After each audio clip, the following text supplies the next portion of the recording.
Today, let's clear up one of the biggest misunderstandings in windsurfing sail design. What do cambers actually do? Because despite what many think, it's not actually about light wind planing. Let's dive into it.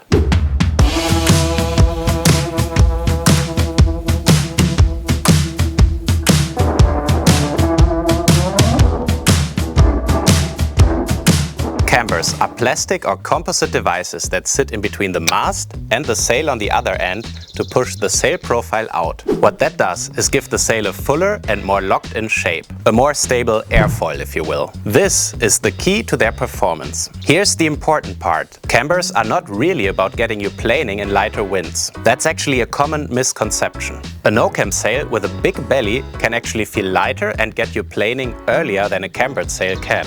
This is because the battens on a no-cam sail are not attached to the mast, and this allows the sail to deform a little bit more when you're pumping, creating a bigger belly with more profile when you're pumping, which can help you get over the planing threshold quicker. So if it's not about early planing, what do we need cambers for? Camber sails actually shine as soon as you are planing. Let's take a look at how a windsurfing sail is built. Most windsurfing sails consists of monofilm these days, a synthetic polyester.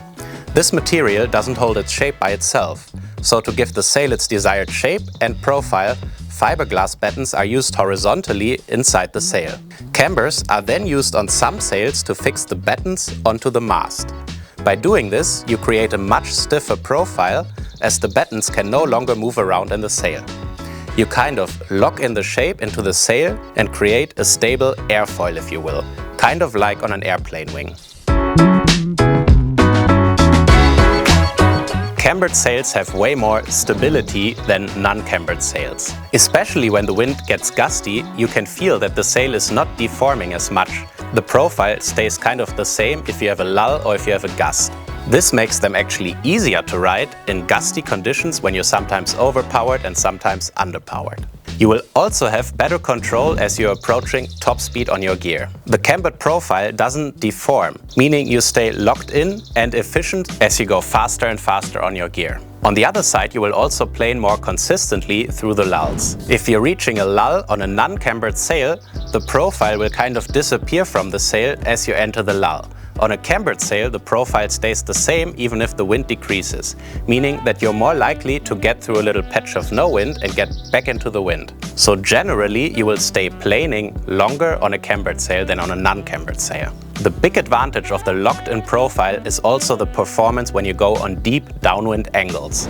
The thing is, the deeper you go, the more profile you need in the sail for the sail to still generate power. By attaching the battens onto the mast and then putting pressure on the battens, you can give a cambered sail a very deep profile. This gives you much better performance on deep downwind angles, and this is why generally cambered sails are used in slalom windsurfing and speed surfing, where you sail on deep, broad reaches.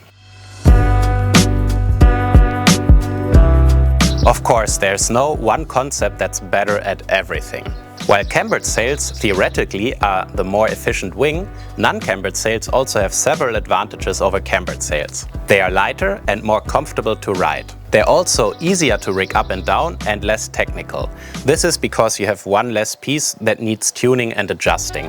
On a cambered sail, it is super important that you have the right batten tension, and basically all the cambers have the same pressure onto the mast. If you don't have that, the sail will not rotate as nicely, and the performance in general will not be as good if you mess up the tuning. Which leads over to my next point, is jibing. Of course, when you have this kind of locked-in profile on a jibe, you need to rotate the camber around. So the jibe on cambered sails is generally more difficult and more technical than on non-cambered sails. Because as soon as you rotate the sail and go onto the other tack, you have this kind of massive force that is hitting you when you rotate the sail and the wind falls into the sail again.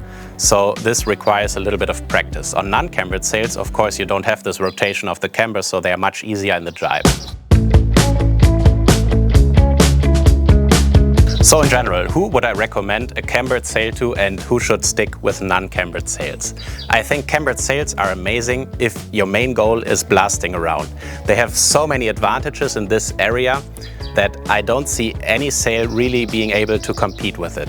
But if you're a windsurfer that doesn't want the hassle of having to trim everything to perfection, doesn't want all this extra technical stuff and just wants an easier ride and have more comfort sailing, I would stick with non-cambered sails. So in essence, cambered sails are an amazing tool if you're focused on blasting around and getting the maximum performance from your sail. If you want ease of use, a less technical sail, and easier handling, you should stay away from Cambersails. Alright, that's it for today's video. Thanks for watching, thanks to my sponsors and Patreons, and hopefully see you in the next one.